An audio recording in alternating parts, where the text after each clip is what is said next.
మనం ప్రార్థన చేసిన, స్తుతించిన, ఆరాధించిన దేవునికి మనుషులు కాదు, పాస్టర్లు కాదు, సంస్థలు కాదు, సంఘాలకు కాదు పిల్లరా.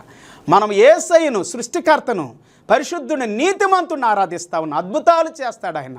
నీ జీవితంలో నిరుత్సాహపడద్దు. కృంగిపోయి ఉన్నావా? మానసికమైన ఒత్తిడిలో ఉన్నావా? బలహీనుడిగా ఉన్నావా?